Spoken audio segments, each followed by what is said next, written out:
Education 911. I have no electricity this morning. So Monica and I were just talking about how that must mean we're going to have a really great live show today. It literally just went out right before we started streaming. And so we're streaming from the power of the cellular towers, which is good. So, hey, Monica, how are you doing? I'm doing great. It's good to see you. We don't live near each other. I don't know if people know that out in on the internet. But anyway, it's so I haven't seen Melissa in a while. It's good to see you. I hope to see you in person sometime soon. Yes, I've missed seeing you too. Um, I know your plan was to be at the Capitol today. Do you want to talk a little bit about the bills that are up today and why they're so important? Yes. And we're, rallying the troops to be over at the Capitol. I know you mentioned that Jennifer is filling in for you because you're not able to be there. And this is what's so great as I'm listening, as people are listening, is this is a real team effort. And sometimes we can be there, sometimes we can't. But even if you're not able to be at the Capitol, making sure that you email and whether you're to support or to not support a bill, making sure you're contacting your legislators, it's all so important. So what we're going to talk about today are some of the bills that you can look at. And if you haven't seen it on Texas Ed 911, go to Facebook. Well, you're obviously watching the live feed, but you can follow some of the bills that Melissa is recommending that you follow and give feedback on or even support this week, and then some maybe that we don't want to support. So, so Melissa, which one do you want to start with? There's Well, several. in, there's several, but in state affairs this morning, or hopefully this morning, sometime today, they're going to be hearing two bills related to pornography. And they're both authored by Senator Paxton. Yes. And one is SB 14. And this one is important because it requires device filters to be turned on by default when issued by a vendor. And then SB 2021, this one requires that social media platforms and internet websites with adult content, they must verify the age with a driver's license or some other proven process to prove identity. And those, it kind of makes me wonder if that's why our electricity went out this morning. Because the devil does not want those bills to pass. I mean, imagine right now the porn industry just has complete access to our children unless we are parents 100% on top of it, doing everything we can to lock down their phones and make sure they cannot access this content via our TVs and things like that. Yet they can access this type of content in our school libraries, which is why this is so crazy. But these are, directly going after the porn industry and their access to our children. So, Monica, why is that important? We see a lot of harmful effects from, let me turn off my notifications. You can probably hear them. We see a lot of harmful effects when it comes to pornography. And many times people don't want to focus on that. But there are some real effects. Now, not only do we see that pornography today has become increasingly violent, and many times, really, the pornography is a form of trafficking. And so, and not just a form of trafficking, but we have many people who have come out of the porn industry who have really shared that they have to be drugged in order to even continue in that kind of to conduct, to even be in pornography, or that many of them are being trafficked. And so this is not only from the behind the scenes of how we know that this is actually enslaving people and destroying people's lives, but then the effects on the people watching it, and especially children. Melissa, we have heard so many stories of boys who are now masturbating in schools, right Mm-hmm. in the hallway, right in the classroom. They've gotten to a point where they're no longer thinking, they're just acting. These were not necessarily cases of rebellion. I mean, I can say it's a spiritual rebellion, but Mm-hmm. this is just this hyper sexualized environment that they're in, watching pornography, having addictions to pornography. We've heard testimonies from lots of people around the world, really, who have testified to porn addiction. And so that's part of talking about porn addiction. It's actually in the bill as well. So you'll see that there are warnings that will be put up on porn sites, as well as a message about a helpline to get help from porn addiction. And so this is a Wow. real health issue that we're having. It's a public health issue that we're having, not only in our country, across the globe. And so I think this is really a great bill, not only in protecting our kids through age verification, but also in providing more resources and warnings, similar to warnings about alcohol, warnings about Hmm. tobacco use, Cigarettes. warnings Yep. about, right. So now there's going to be this warning about pornography to give a person, whether it's an adult, hopefully a child will not be able to get to this at all, but to see that warning, knowing that this can lead to a lot of health disparities, a lot of problems physically, mentally, spiritually. We're finding that men or women are no longer able to have healthy sex lives because they're so addicted to what they've been watching online. It's destroying marriages. I mean, it goes on and on and on. And I just think it's a real common sense bill. It's exciting because, Melissa, that we've been at this for over a decade. With porn and sex education and all this, trying to clean this up, and to see this kind of bill in our this session is just really exciting. That the legislators are being courageous enough to do this. This is from Paxton. Yeah. And, some people might think, well, okay, porn is really not that bad. But all the data shows that it does destroy marriages and it does destroy our sex lives as we get older. So I would like to talk about that a little bit more because I think unless people understand that, it seems like, one, it seems like a lofty goal. Really, is this something we can really achieve? And two, is it really that necessary? Why do we have to restrict this kind of content? And I would say, if we were as a society better connected to our faith and our creator, it would be obvious to us Mhm. why this shouldn't be happening. And hopefully it wouldn't be happening. But I think part of the reason is because we aren't connected to what is good and holy and true as a society. And the more we interact and engage in pornography, whether it be visual or pornography intended to arouse, it it's changing how we think about our day-to-day lives. I don't want to think about this, but I think we have to. The kids that are in the halls at school and cannot control themselves and need to masturbate, and they have no inhibitions. They're not bathroom. They're not, there's, we have totally lost our ability to be modest. We have totally lost our ability to care about the other person, to have respect for the Yeah. other person, to have respect for society in general. And as a result, we're losing our self-control. And then you think about, as we grow up and we become married, a successful marriage is built on sacrifice. And if we cannot get our mind off of the idea of climax of some kind, and to change and change and change to that it has to be violent for it to actually happen, we're putting ourselves in a Mhm. situation where one of the spouses is going to be physically harmed.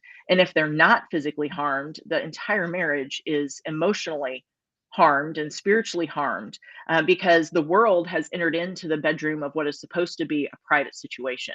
If you're constantly engaged in pornography, that's what you're going to be thinking about when you're engaged in the wonderful sex act that God has put out, not focused on your actual spouse.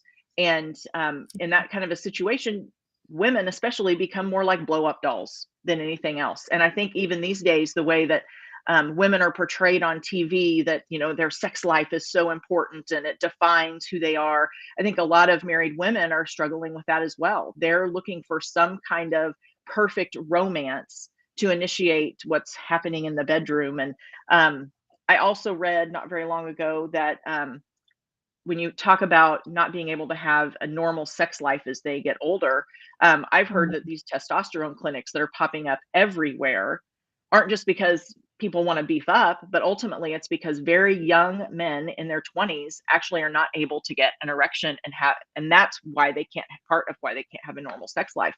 And so we are destroying our children with this stuff. And so it is a public health hazard. It impacts every aspect of our lives. And for people who are addicted, it is very hard to turn that around. It changes your brain chemistry and it does require help, which is why having a helpline and warnings and that kind of stuff is incredible.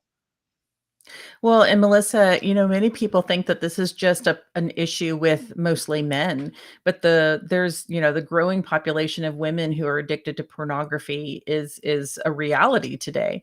I have a good friend, her name is Crystal, who actually started She Recovery, and you can Google that. It's called She Recovery, and it's a ministry and it has counselors, and it's specifically for women and teenage girls because her testimony is that she became addicted to pornography at the age of 11 because her older teen brothers had pornography in the house, and so she found it, she got curious, and she just couldn't stop. And a lot of times, even Crystal and many of the testimonies, they know it's wrong, they know that there's something wrong with this, but the curiosity of this is also very powerful.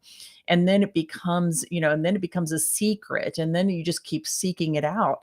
And it's very difficult for a young person, an adult, but especially for a young person. And so there are recoveries for a lot of people, different ways for both men and women to get into recovery from porn addiction. But this bill not only is going to regulate that and protect kids, offer a warning, offer access to resources to help with your addiction, but it's really telling society and our culture that, hey, porn is dangerous. Porn Mhm. is dangerous for you spiritually and physically, for your relationships, for your future. And really, pornography takes us down to our very base nature. We're not animals, but pornography kind of it Mhm. really takes our humanity away. It's incredibly dehumanizing, not only to watch and what's happening. The people who are involved in pornography are dehumanized, they're dehumanizing each other. But it's also taking the person into a very base place of their lives. You're reduced to Mhm. like a Pavlov's dog kind of a thing, is, do this and get gratified, push this button and get gratified. Mhm. And that's not who we are. That is not the value of humanity. That is not the sanctity of intimacy in a marriage. And that's the big difference. And you really hit on that when you talked about marriage, is that sexual intimacy isn't about necessarily, of course, culture has made it that it's about getting self pleasure. We hear Planned Parenthood, and we hear the sex education industry and the abortion industry all talking about pleasure, that this is all focused on pleasure. But really, the way God created sex, because God created sex for intimacy within the marriage, is that you're giving to one another. So you don't have to be Mhm. worried about, am I getting my own satisfaction? Because in a healthy marriage, each spouse is giving to one another. And so, so you're fulfilled that way because you're not being selfish. That's the point, is that you're not supposed to be selfish with one another. And so this is a great bill. I want people to look it up. If I think that, I don't know, Melissa, if you have this on Texas Ed 911, but to get on the Texas Legislative, the TLO is what I always call it, and look this up, SB 2021, and read it for yourself. Contact the Paxton office. Let them know that you're in support of this. Melissa, I don't have the link in front of me, but how can they support this? Because there's a hearing on this today. There's a hearing on it today. If you were to go to Google, your internet search provider, and type in um, TLO Texas, let that come up. And well, actually, the easiest thing is I'll just post this link in the Facebook page. It's hard to Amazing. stay on top of everything that we could possibly post. We just don't have enough volunteers, but I'll make sure to post it in the Facebook page, and they can click on the link in the Facebook page, and it will take them to a list of people who are on the State Affairs Committee, and they can email the people on the State Affairs Committee. This is a Senate committee. They can't provide our online testimony. There is a House committee later Oh, today where online testimony is an option, and you can actually submit your position one way or another, which is something I'm really learning to like about the House, because it's very hard for parents to be physically at these hearings. But even if you can't physically be there for the Senate, we want to make sure that we reach out to those senators and let them know that, hey, we are in support of these bills. These are excellent bills, because in order for this to become law, it has to pass out of the committee, and it has several other steps that it has to take. And so we want to stand up for kids. We want to stand up for humanity, and we want to make sure that that Senator Paxton is supported in this effort. So so as soon as the live feed is over, I'll post that on That's great. Facebook. And guys, So when you email Paxton's office in support of this bill, read it first. Don't just support it because Melissa and I are telling you. I believe you can trust us, but read it for yourself and make sure that this is something you want to support. You need to know what's in this bill. And in your email subject line, type in, SB 2021 dash support, or yep. reverse it, support dash SB 2021, so that the staff can see that quickly and they can quickly see how many emails are in support of this bill. And then just in the body of the email, you can let them know why this is important to you. Yeah.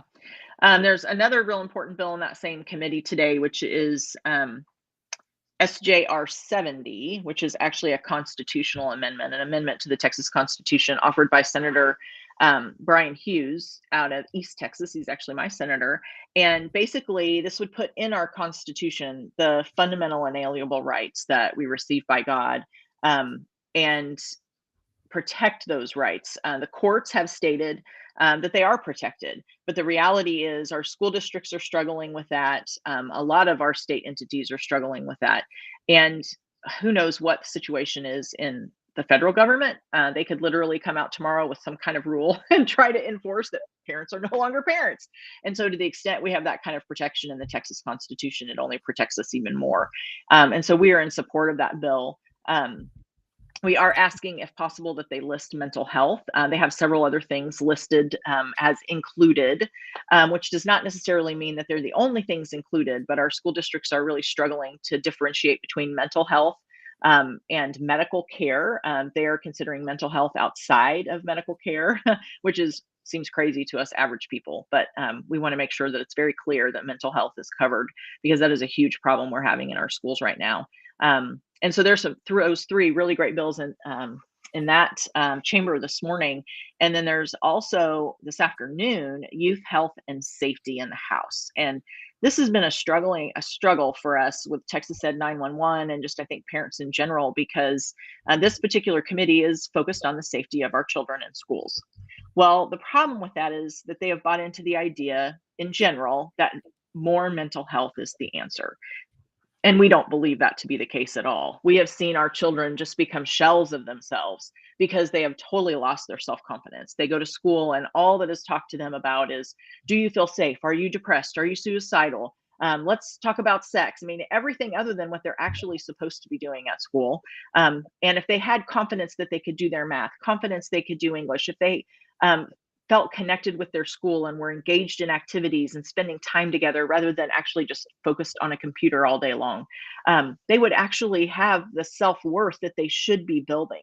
But right now we're sticking them in these schools for a minimum of 8 hours a day, and none of that is happening. And so when kids, as they grow up and their confidence lessens because they don't feel good at anything, we tell them they're great at everything, which is, I think, also a problem. We need to learn what we're good at and what we're not, and how to improve when we're not, where we need to be, or maybe where God created us to spend more of our time. And right now we've made math all about reading, and so we have totally destroyed anybody who was going to grow up and cure cancer, or get us on Mars, or what, all of those things are not going to happen because we've made our mathematicians think they hate math, and because we've made it all about reading. And we have kids that aren't reading on grade level, and we just keep passing them along and passing them along. And when you're sitting in junior English class and you can only read at the grade level of third or fourth grade, that is not building your self-confidence. You're going to be depressed. You're going to wonder if you're ever going to be able to provide for yourself. That type of depression is what is driving our children, not depression from COVID, not depression from just general issues in life. We don't need to be depressed when we have a sad day and think, oh my gosh, I'm depressed. I need medication. And so a lot of what's happening in the safety committee, unfortunately, is focused on mental health. And there have been some really great bills, and there is a really good bill today. And I want to make sure that the 1927, And this one requires that parents get notified if the school is planning to detain their child in a mental health facility. Doesn't that just Mm. seem like common sense? Why on earth would we need a law to do this? Well, unfortunately, several instances all across the state, multiple ones in San Antonio, which is where I used to live, actually, kids are being taken off to mental health facilities without parental consent, without the parent being involved. And even a situation, and it was actually on the news, it wasn't, I think it was sometime last year, a little boy, he couldn't have been over 10 years old, handcuffed, being taken to a police car to go off to a mental health facility. And his dad is literally standing there wanting to Ugh. help, and they refuse to let him help. I mean, is just, it's unacceptable. The idea that that could even happen in our country just continues to show how parents are viewed. We are not actually viewed as the protectors of our children. If I show up, if my kid is in mental crisis and I show up, they should be releasing him into my custody, not putting him in a cop car to go to a mental health facility. That is just an absolute violation of rights. And so this would at least require that parents are contacted. And there is an enforcement mechanism in this bill as well. And so, it's a bill that we support. But there's another bill, HB 773, that we strongly oppose. And this bill appears to give school full discretion as to when or whether they release a child to a parent during the school day. Are Wow. you freaking kidding me? I mean, that is absolutely unacceptable. But those are the types of laws that are sitting in some of these committees. They make absolutely no sense. I have no idea why on earth that type of bill would ever get a hearing. I mean, that to me is really wrong. So And that who's the author of that bill? um Or sorry, we I've may have to so look it many up. If you bills. don't have it, You'll that's have to fine. look it up. HB Yeah. 773. Um and Melissa, it is that is just what is happening and what we see in this culture and what we see in our government. This belief that that children do not belong to their parents. This belief, yeah, Marxist belief that the family unit needs to be dismantled. This belief that other adults can be the caregivers and know what's best for our own children. We have seen this in the sex ed industry. We've seen this in the abortion industry. We're seeing it in mental mhm, health, where people are trying to take away children from yeah, their families. yeah, And that's this is a exactly right. battle that we're facing. This is and we're going to see more and more of these kind of bills, and have been. I mean, on a lot of the transgender bills in the previous session, I read, parents are barrier to the healthcare of their children. They're Mhm. trying to make a case that parents are dangerous, uneducated, ill-equipped, and we need to make this stop. And the only way we're going to make it stop is to be vigilant, to start reading these bills, to be involved, to lead at home, lead in policy. So important, guys. Wow. It really is. And not every while I would hope everyone could take the time to read all the bills, not everyone does have the time to do that. And it's crazy, Mm, like these bills that are being heard today, we heard about on Thursday and Friday. And so wow. the average parent, it's very hard for the average parent to stay up and know. And just the amount of time that volunteers spent this weekend trying to make sure we had, positions on all these things. If we didn't already have positions, sending information out. And so it's understandable that it can be overwhelming for Yeah. people. And so one thing you can do is go out to texased911.com and sign up as an ally. And it doesn't cost any money. It is literally just putting you on the email list. And if you're on that, Mhm. last night, before I finally went to bed, I sent out an alert for today, and it included these 4 bills or 5 bills that we're talking about. And you can literally, there's just short information that tells you about the bill if you trust what 911 stands for, and then just send the emails. We've got all the email addresses there for you. You literally just have to cut and paste. You can add your personal testimony, your personal reasons for support.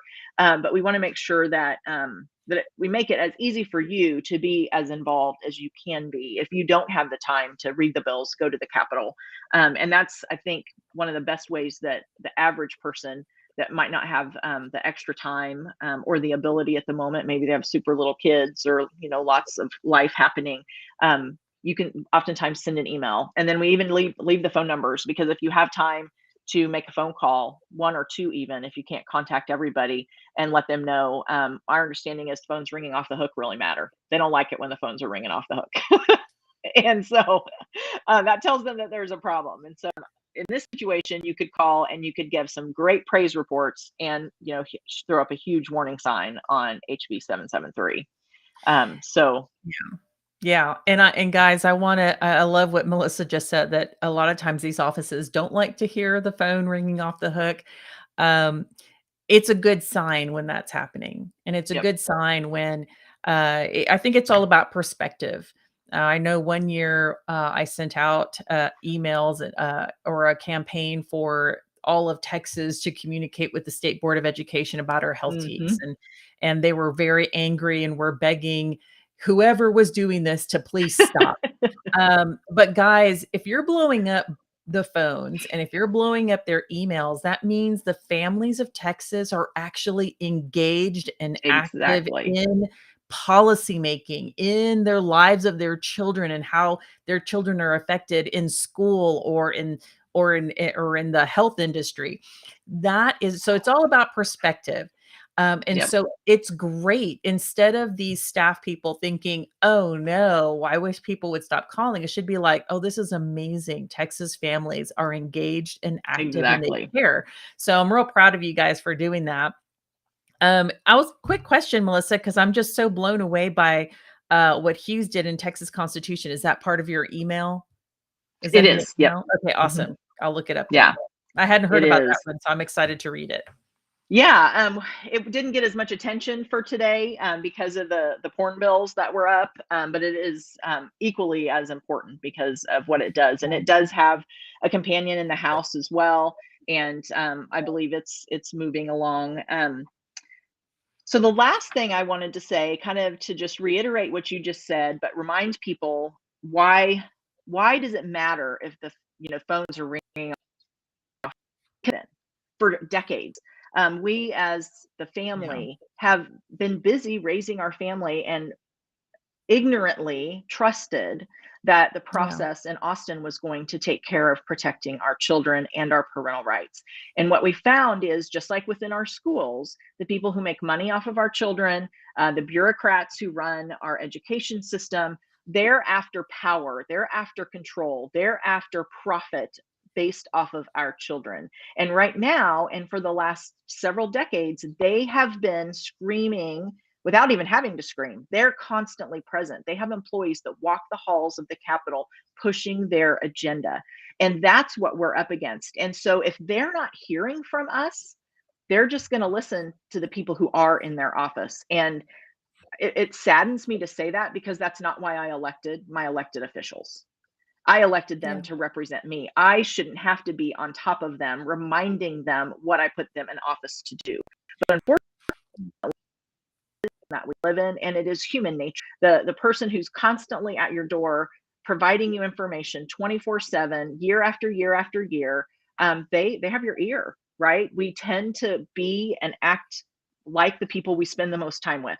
And so if our legislators and their staff are spending most of their time with those types of entities, then we're not represented. And so even though we mhm. can't physically be at the Capitol, we can do email, we can do phone calls, and that is how they're going to know that our voice matters. And so, Yeah, that's so good, Melissa. So important. There's something called the social learning theory. And so if any of you guys are familiar with the National Sex Education Standards, which are not the standards we want for our children, because it teaches them gender identity and orientation and all kinds of things. Sex, is it teaches that it's acceptable to have sex in childhood. But in there, they mention social learning theory, that they base everything that they're doing, their approach, on social learning theory. And what all that really means is you're learning by example. You're learning by experience. So the more they show our children inappropriate, sexually graphic content, they're basically saying the child learns that that's normal and they start to act that out. mhm, Well, it's the same thing for adults, unfortunately. So, I was told many years ago that Planned Parenthood goes to the Capitol, especially around, before session time. I'm not sure exactly the dates, but that they go on a weekly basis and they have a different handout with their branding, constantly talking about reproductive health and Mhm. sexual health. Now, if you're a really strong conservative and you know the word of God, then you're not going to fall for this. But if you see that every single week, you start to hear and see and think, Mhm. "Oh, this is public health. This is public health. This is what we need to do. People need this because 'cause they're getting disease. People need this because 'cause they're having unplanned pregnancies." And you start to believe whatever Planned Parenthood is telling you. Yeah. And so this is why it's important that as this movement is growing for family, that we continue this movement because we need to also be sharing the truth of God, God's creation of family and marriage, and the protection of our children under the authority of the parents who are under the authority of God. They need to be able to see that. And not just that, the science backs us up. We know that healthy and strong Mhm. families are what make a strong society. Yep. So we have science on our side because God is the creator of all of that. Right. So it's not just only that we know our faith, but it's the fact that because God created humanity in this way with marriage and families and children, there is science to back up that his creation is the perfect creation and is what we need. And we want our laws to not necessarily interfere with family, but to protect the family and their rights and their God-given authority. Yeah, and in addition to that, to elevate the components of family, to if we're going to offer help, let's offer help in keeping marriages together. Let's offer help in making sure dads are engaged with their kids. Let's offer help so that parents can improve their parenting skills and get back to actually parenting our children rather than allowing the state to do that. And so that's the type of stuff that we as a society should be focused on. And so well, we are way out of time today. Monica, thank you so much for joining us. And we will see you guys next week. But stay engaged. Make sure you sign up as an ally on texased911.com so you know what's going on and how you can contribute right now. Have a great day.